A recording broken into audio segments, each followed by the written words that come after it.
Hi, my name is Kelly Francis. This is my personal introduction for Module 1 of EDL 850 School Law.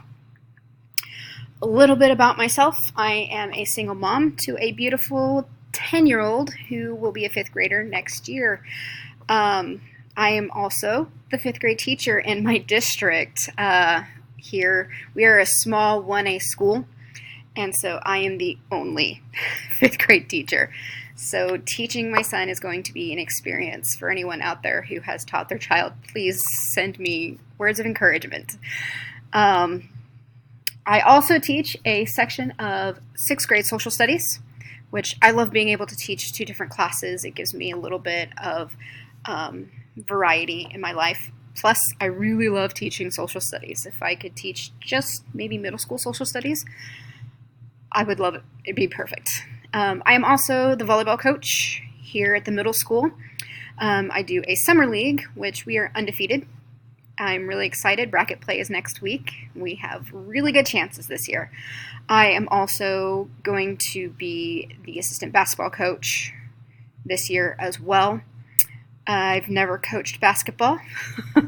I played when I was in middle school, but that was many, many moons ago. So we'll see how that goes. As far as wearing multiple hats within my district, on top of being a coach, an assistant coach, I am on district leadership team. I am on negotiations team. I am the middle school student council advisor, and I'm also the robotics coach. So I do a lot of different things. I've also asked to step in to help be the administrative body in the building when there's not administrators. So I've done a little bit of that, and that's a big hat. I don't know that's where I want to go. I am also a student for Hays State University. I am working on my master's in instructional technology. I played around with the idea of dual mastering with administration, but I think I'll just stick to one. Administration and school board, with them having knowledge, I feel that they are pretty knowledgeable. When creating a new policy for our discipline, for a disciplinary system, our principal talked with us about things that he wanted to incorporate, but he had to go to the state to find out whether or not it was legal. And some of the things that he wanted to do, unfortunately, were not. And it was simple, like carrying over the demerits for the referral system that we're going to be doing. And they said that students couldn't be held accountable, after a certain time for that. And so we couldn't do that. Otherwise, there would be some legal ramifications there. The school board, with creating a new homework policy, it was my understanding that some teachers were sending home unnecessary homework during weekends and holidays, which I agree. Kids are kids, let them be kids. If there's something assigned over the weekend, it shouldn't be 5 hours of homework. I see it with the enforcement of rules. They tell us to make sure that we are monitoring our students at all times, that we're in the hallways, making sure that students are obeying the laws, the rules of the schools, for, legal things. If we leave them unsupervised, things could happen and the school could be held liable.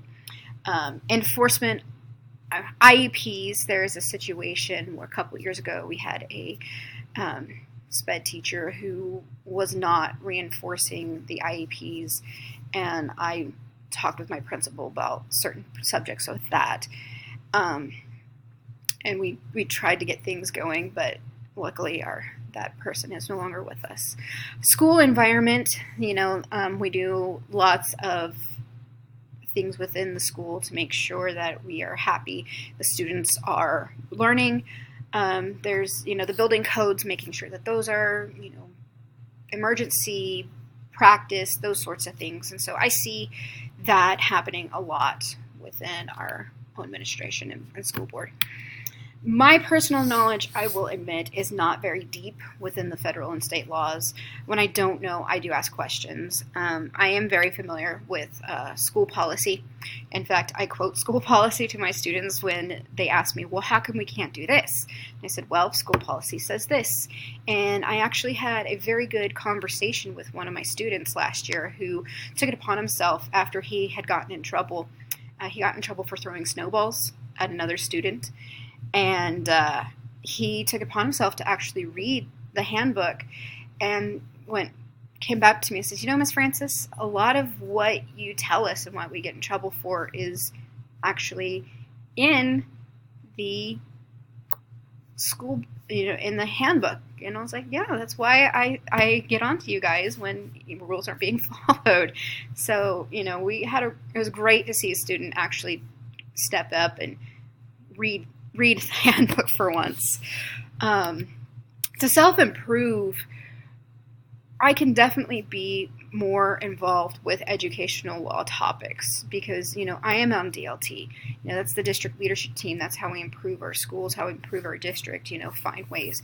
You know, that includes some school law, you know, and this is my third year on the DLT, and I've relied mostly on the senior members. There's one woman who's been on the team for, I don't know, almost 20 years now. And, you know, I'm usually like, follow what she says because, you know, I'm assuming she knows. And she's a very knowledgeable woman, so she's got to know right. And being on negotiations team, it definitely would help me with that, knowing school law, especially when it comes to, you know, negotiating teacher contracts and those sorts of things. And just by overall becoming more familiar with the laws and regulations, you know, will help me become a better educator as well. So.